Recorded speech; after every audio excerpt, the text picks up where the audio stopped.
हमारे भक्ति चैनल में आपका स्वागत है। ऐसे ही प्रतिदिन नई वीडियो पाने के लिए हमारे भक्ति चैनल को सब्सक्राइब कर लें। लाइक कमेंट ज़रूर करें ताकि आपका रिप्लाई जान सकूं और सुधार कर सकूं। धन्यवाद। आइए आज हम जानेंगे हमें जीवित गुरु की क्यों जो आवश्यकता होती है। हमारे जीवन में गुरु का होना, चाहे वो सांसारिक हो या आध्यात्मिक हो, क्योंकि जैसे हमें संसार में किसी चीज़ की जानकारी प्राप्त करना है तो कहीं ना कहीं हमें जो है ऐसे व्यक्ति के पास जाना पड़ता है जो उसका जानकार हो। आप सब जीवन से रूबरू हैं, ये जानते हैं कि जीवन में कौन कौन से कार्यों के लिए हमेशा हमें एक दूसरे से सहयोग के लिए जाना पड़ता है। अपना सामान ठीक कराने के लिए हो बात, या खेती में काम करने की हो बात, या स्वास्थ्य पे काम करने की बात हो, या धनार्जन करने की बात हो, कहीं से किसी भी कार्य के लिए हमें गुरु की ज़रूरत होती है। तो एक सांसारिक गुरु होते हैं जो हमें संसार की शिक्षा देते हैं, और एक आध्यात्मिक गुरु होते हैं जो हमें भगवान की शिक्षा देते हैं। हमें सांसारिक ज्ञान प्राप्त करने के लिए अगर एक सेक्टर का शरीर के संबंध में या दुनिया के संबंध में किसी भी की जानकारी के लिए गुरु के पास जाना पड़ता है तो हमें उसकी ओर शिक्षा देता है। लेकिन हम आध्यात्मिक गुरु से वंचित हो जाते हैं जिसमें हमारे पूरे जीवन का लेखा जोखा होता है, क्योंकि इस जन्म और मृत्यु के बीच एक जो गैप है वो गैप बहुत बड़ा है। 50-60 वर्षों का ये गैप होता है। इसमें मनुष्य तमाम यातनाओं कष्टों को झेलता हुआ फिर वो मृत्यु को प्राप्त हो जाता है। लेकिन इस जन्म और मृत्यु के बीच की कड़ी को नहीं समझ पाता है कि हमें जीवन में क्या करने के लिए मिला है, और व्यक्ति परेशान रहता है। तो इसी संबंध में हम इसका उपाय वेद शास्त्रों के माध्यम से जानने का प्रयास करेंगे। वीडियो को लाइक ज़रूर करें और कमेंट में ज़रूर कुछ लिखें किस संबंध में वीडियो बनाना है, और हम उसको धारण करें, क्योंकि किताब भी कहती है पढ़ने के लिए नहीं बल्कि धारण करने के लिए। तो आइए हम विषय की ओर चलते हैं। थोड़े थोड़े शब्दों के रूप में 2-4 वेद शास्त्रों के पॉइंटों से हम जानेंगे कि हमें गुरु करना चाहिए या नहीं करना चाहिए। हम तो देखते हैं जब किसी से पूछते हैं कि आपने गुरु किया तो कहते हैं अभी बहुत समय है, अभी हमारे पास तो अभी हम 20 साल के हुए हैं। तो ऐसा कुछ नहीं है। भक्त प्रहलाद ध्रुव जैसे थे तो बचपन में ही गुरु किए थे, और गुरु करके उन्होंने अपना जीवन संवार लिया, एक इतिहास लिख दिया है, एक ग्रंथ में उनका नाम लिया जाता है। तो आइए हमें प्रेरणा जो मिलती है आध्यात्मिक की, उस प्रेरणा की तरफ हम गौर करें। आइए पहले हम चलते हैं रामचरितमानस में ही देखते हैं। यह चौपाई उत्तरकांड के रामचरितमानस के ही उत्तरकांड के 92 दोहे का तीसरा चौपाई है, और इसी भी विषय को हम श्रीमद् भागवत पुराण से जानेंगे। यह भागवत पुराण का और इसी को प्रमाणित करता हुआ हम मुंडको उपनिषद का देखेंगे। यह पहले मुंडक का दूसरे खंड का श्लोक संख्या 12 है, और निरंकारी संपूर्ण अवतार वाणी के पद संख्या 89 में लिखा गया है, तथा गीता के चौथे अध्याय का श्लोक संख्या 34 है। तो आइए हम इन सभी के माध्यम से, और भी बहुत से दास जी रविदास जी जैसे गुरु थे, इन्होंने भी गुरु की महत्ता को बताया कि गुरु हमारे जीवन में क्यों जरूरी हैं। रामचरितमानस का जो चौपाई है, गुरु बिनु भव निधि तरहि न कोई, जौ विरंचि शंकर सम होई, संशय सर्प गसु मुई ताता, दुखद लहै को तर्क बहु भ्राता। इसमें संत तुलसीदास जी ने जो गुरु की महत्ता बताई है वो ये बताई है कि गुरु के बिना ये भावसागर कोई पार नहीं कर सकता है, चाहे वह ब्रह्मा विष्णु महेश जैसा रुतबा रखने वाला क्यों न हो जाए। अब जान लीजिए कि ब्रह्मा विष्णु महेश का रुतबा कितना ऊंचा है, उनके गुण कितने ऊंचे हैं, फिर भी यह जो रामचरितमानस है वो यह कह रही है कि गुरु के बिना कोई भावसागर नहीं पार कर सकता है। वो चाहे अब भावसागर क्या है ये हम जानने का प्रयास करेंगे। भावसागर माने होता है, किसी भी मैप में ये नहीं लिखा मिलेगा कि भावसागर यही है।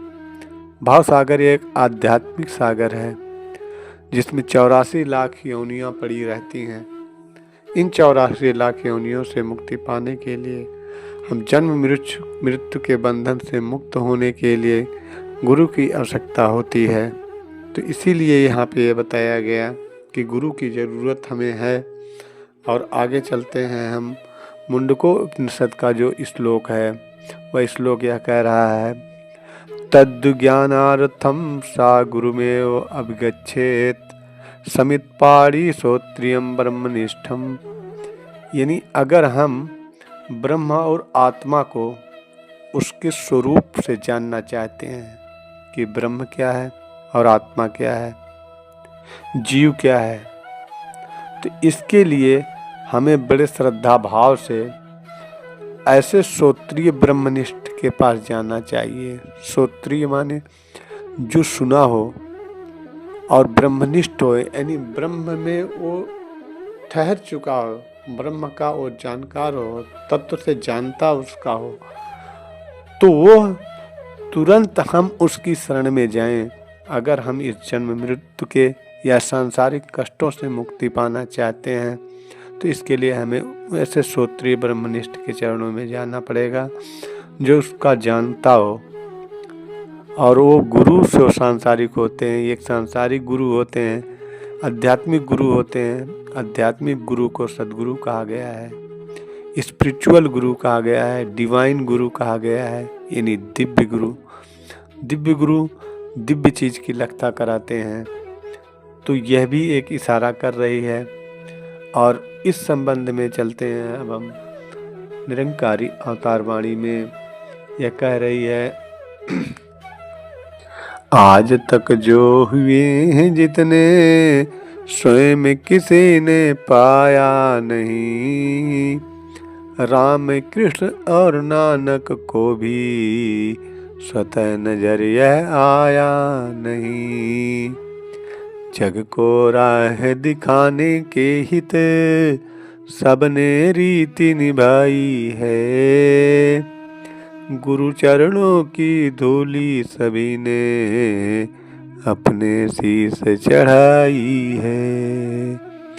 युगों युगों से ज्ञान की डोरी रही गुरु के हाथों में, अवतार कहे यह अंधी दुनिया समय गंवाए बातों में। अवतार कहे यह अंधी दुनिया समय गंवाए बातों में, एक तू ही निरंकार। हम देखते हैं कि जितना सब कुछ गीता वेद में सब लिखा गया है, यह संपूर्ण निरंकारी अवतार वाणी एकदम सेम टू सेम सारी बातें वैसे ही बता रही है। और ये स्पिरिचुअल गुरु सद्गुरु माता सुदीक्षा जी महाराज जिस ढंग से जो ज्ञान इनके पास है वो ज्ञान दुनिया में किसी के पास नहीं है। हमने देखा है, हमने समझा है, तो ये अपना अनुभव हम बात बीच में रख दे रहे हैं, क्योंकि ये किसी वेद ग्रंथ गीता उपनिषद में नहीं लिखा है, एक पहचान लिखा है। उस पहचान के आधार पे हम कह रहे हैं, ये कह रहे हैं कि आज तक जितने भी हुए मनुष्य, उन्होंने अपने से आप कुछ नहीं पाया है। और राम कृष्ण नानक इन लोगों ने भी गुरु की रीत को निभाया है, इन लोगों ने भी गुरु किया है। और कहते हैं इस जग को राह दिखाने के लिए, इस संसार को प्रभु परमात्मा तक पहुंचाने के लिए सभी ने, ये जो एक रीत थी, एक परंपरा गुरु की है, सभी ने निभाया है, तो आज के समय में भी निभाना पड़ेगा। और जिनने भी गुरु की चरणों की धूल को मस्तक पर धारा है, यानी चरणों की धूल का मतलब हो गया गुरु की बातों को दिल से स्वीकार किया है, तो वह जो ज्ञान होता है वह आज युगों युगों से ये देखा जा रहा है कि गुरु के हाथों में ही रहती है। और अवतार कहे है अंधी दुनिया, समय गंवाए बातों में, और यह दुनिया केवल बात कहने में ही रह जाती है कि परमात्मा ऐसा है वैसा है। कोई कहता है कि धन आ जाएगा, दौलत आ जाएगा, जबकि पीछे इतिहास में देखा जाए, ग्रंथों में देखा जाए तो जो चरित्र मिलता है वो चरित्र मिलता है कि उसकी माया ही छीन लेते हैं भगवान, और जब माया छीन लेते हैं तो जाके वह आनंद में रहता है। आइए अब गीता का श्लोक भी देख लेते हैं। यह भी कह रहा है तद् प्राणिपातेन प्रश्नेन सेवया उपदेशयन्ति ते ज्ञानम ज्ञानिन तत्वदर्शिनः, यानी उस तत्वदर्शी के पास जाइए जो इस ज्ञान को प्राप्त कर चुका हो। कहते हैं जो जानने वाला है वो जना देगा, और कहते हैं छल कपट के साथ नहीं, पूर्ण श्रद्धा भाव से उसके चरणों में जाना पड़ेगा, तो यह नज़र आ जाएगा परमात्मा जिसको पूरी दुनिया खोज रही है। समय बहुत ज़्यादा हो जा रहा है आपकी वीडियो का, लेकिन फिर भी वीडियो पर पूरा समय दिया करें। और आप जो भी श्लोक संख्या बताई गई है, अगर बाय द वे कुछ त्रुटि होती है तो उसके लिए मैं क्षमा प्रार्थी हूँ, क्योंकि हमारा प्रयास पूरा का पूरा है कि कोई त्रुटि ना होने पाए।